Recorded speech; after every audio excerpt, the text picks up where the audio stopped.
Baik, terima kasih atas kesempatan yang diberikan kepada saya. Di sini saya sebagai pembicara ketiga akan menyimpulkan tentang pembahasan dari mosi hari ini.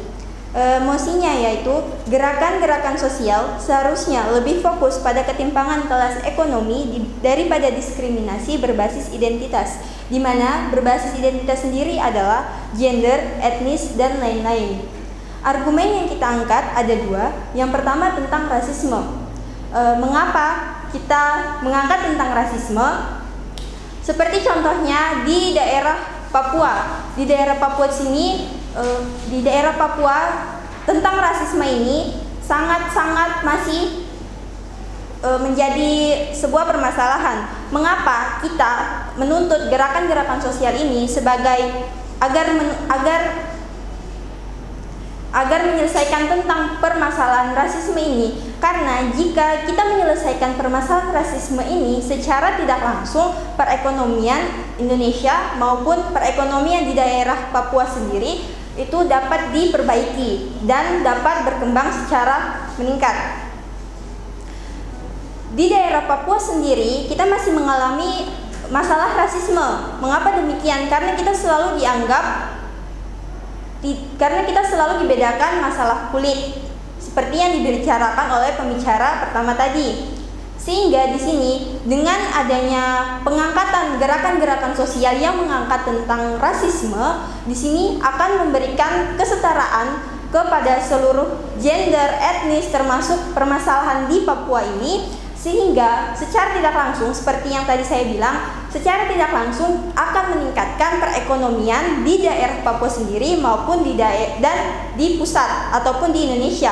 Jadi di sini tidak akan terjadi permasalahan rasisme jika memang permasalahan rasisme ini telah diselesaikan oleh pemerintah. Yang kedua tentang feminisme. Feminisme di sini diambil dari pembicara kedua, dia membahas tentang politik, pribadi, sosial, dan juga ekonomi. Di sini di politik, mengapa demikian? Kita dibatasi hanya 30%, sedangkan lelaki lebih banyak. Seperti yang pembicara kedua katakan tadi, di sini kita juga memiliki bakat untuk memimpin, di mana kita mempunyai kemampuan akademik maupun kemampuan lainnya. Yang kedua adalah ekonomi. Di sini jika kita tidak disetarakan gender, maka kita sebagai kaum perempuan akan merasa terintimidasi. Mengapa demikian?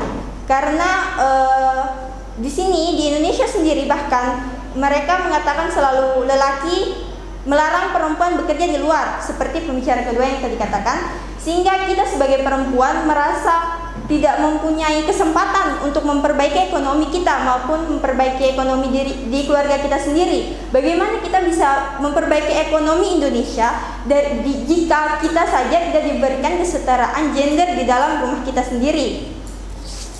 Yang ketiga, kepribadian. Kepribadian ini maksudnya saya pribadi. Di sini kesetaraan gender pribadi itu seperti yang tadi saya katakan masih berhubungan dengan ekonomi, di mana kita sebagai perempuan dilarang untuk bekerja di luar. Kita dilarang memberikan pekerjaan di luar. Kita dilarang mengerjakan pekerjaan di luar karena seperti yang tadi saya bilang, lelaki merasa kita adalah sosok yang lemah, sosok yang tidak bisa mengerjakan sesuatu di luar rumah.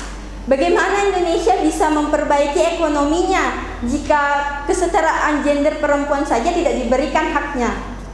Yang terakhir adalah sosial.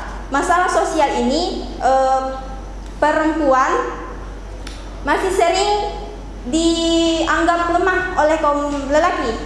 Kenapa demikian? Padahal kita juga bisa melindungi diri kita sendiri. Kita bisa melindungi diri kita bisa menjaga diri kita. Jadi seharusnya kami sebagai tim oposisi sangat-sangat membantah atau menolak mosi ini, di mana kami merasa bahwa kesetaraan rasisme dan kesetaraan feminisme harus diangkat oleh gerakan-gerakan sosial agar kita bisa mencapai kesetaraan dan memperbaiki dan secara tidak langsung akan memperbaiki perekonomian di Indonesia menjadi lebih baik. Terima kasih, selamat pagi.